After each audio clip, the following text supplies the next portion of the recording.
je suis certain que lorsque vous suivez l'émission Kratos chaque samedi, vous vous rendez compte que nous essayons de nous départir de toutes ces coquilles religieuses pour essayer de comprendre verticalement ce qu'est la connaissance et effectivement la théoriser d'une manière horizontale pour comprendre la réalité sur le terrain. L'émission Kratos se fait ce devoir encore aujourd'hui, oh Dieu merci, de vous faire venir M. Abdoul, que vous aviez suivi il y a à peu près 4 ans, avec qui on avait fait coup sur coup des émissions qui ont été presque diffusées dans le monde entier. Lui-même en est le témoin vivant. Il est allé au Maroc, invité par quelqu'un qui a suivi cette émission Kratos. Rappelez-vous ces contradictions entre musulmans et chrétiens sur ce même plateau de Kratos. Il est encore allé en Europe parce que bien sûr invité par ceux qui ont suivi ces cassettes, encore que ces cassettes avaient été vendues à la gare du Nord à Paris comme des bouts de pain. Piratage on dirait. Non, on n'a pas eu, n'est-ce pas, l'occasion de poursuivre ces gens-là. Nous sommes au Congo-Brazzaville. Nous revenons avec eux aujourd'hui, ils sont ici cosmopolitains. Donc il y a les musulmans d'un côté, les chrétiens de l'autre. On va parler de qui est le salut. Quand on va chez les chrétiens, bien effectivement, vous avez deviné, il s'agit de Jésus-Christ. Mais chez les musulmans, il y a Mohammed, hein, n'est-ce pas? Alors, mais au moins, c'est qu'il y a une religion qui est au-dessus de l'autre par le fait de l'existence. Le christianisme est apparu avant l'islam. Je crois que personne ne me contredira. Aujourd'hui, donc, on est avec eux sur ce plateau pour voir qui apporte réellement le salut sur terre. Quelqu'un a dit toujours que Jésus-Christ a émis une religion, une forte religion sur l'amour. Jusqu'à aujourd'hui, les gens continuent à mourir pour lui. Alors, des musulmans aussi, l'on sait qu'ils sont nombreux à défendre la religion de Mohammed.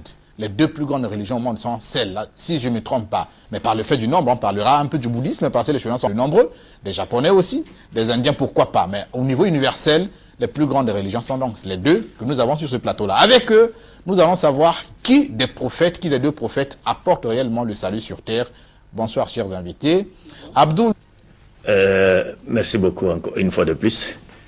Je dirais simplement que l'exposé sur le thème de qui est le salut, ou en d'autres termes, l'humanité sera-t-elle sauvée par Jésus-Christ ou Mohammed, doit naturellement ou évidemment paraître très surprenant pour les chrétiens. Pour les chrétiens qui savent que pour eux, en dehors de Jésus-Christ, non seulement il n'y a pas d'autre sauveur que lui, mais Mohammed n'a pas aussi été mentionné dans la Bible, comme ils le disent. Mais la sincérité en soi n'étant pas une garantie de vérité, nous disons simplement ceci, que personne d'entre nous ne peut être plus éloquente que Dieu, Jésus-Christ et Mohammed pour nous départager sur cette question.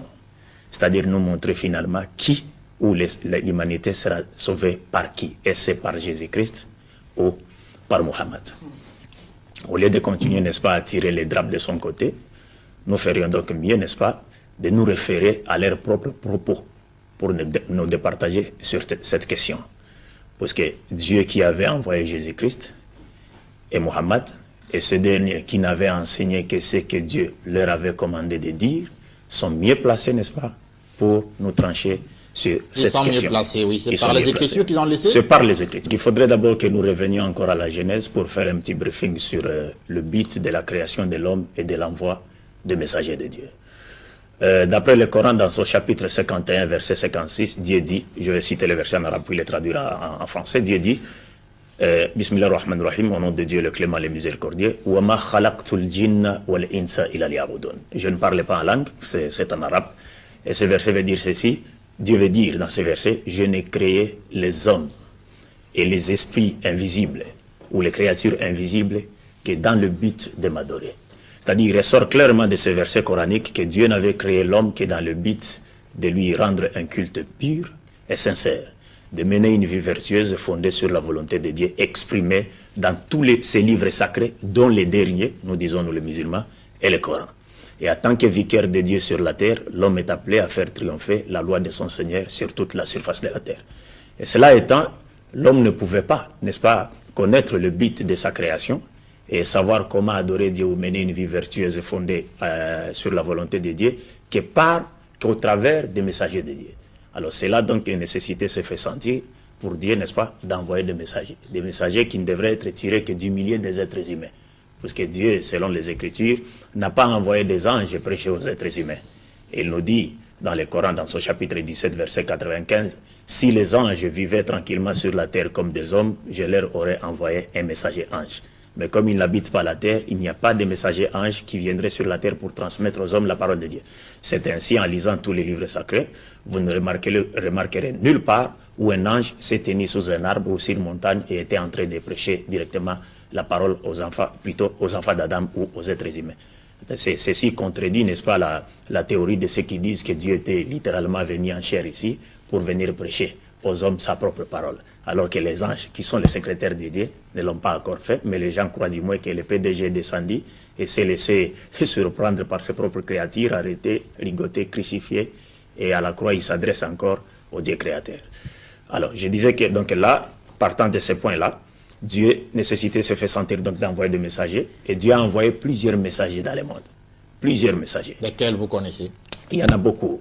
Il y a Abraham, Moïse, Salom, David, Jean-Baptiste, Mohammed, beaucoup de messagers. Au nombre, le prophète Mohammed nous dit ceci, il y a 124 000 prophètes envoyés. Ouais, on les voit dans le Coran ou bien dans la Bible seulement? Dans 113. Vous trouverez d'autres sont cités. Il n'y a que 25 qui sont cités dans les 5 Corans. Ouais. Et d'autres également sont cités dans la Bible et d'autres messagers que nous ne connaissons même pas. Ouais, qui ont dû certainement imposer d'autres religions aussi comme... Non, qui ne sont venus qu'enseigner une seule religion, puisque Dieu est unique. Mais les Krishna, les Confucius... Oui, c'est ça. C'est comme nous. Nous disons par exemple, Bouddha fut un véritable messager de Dieu. Mais c'est juste après le passage de Bouddha que les gens ont dénaturé la pureté de la foi enseignée par Bouddha. D'accord. Alors on y va. C'est ça. Oui. Donc Dieu a envoyé plusieurs messagers. Il a suscité des messagers dans chaque nation.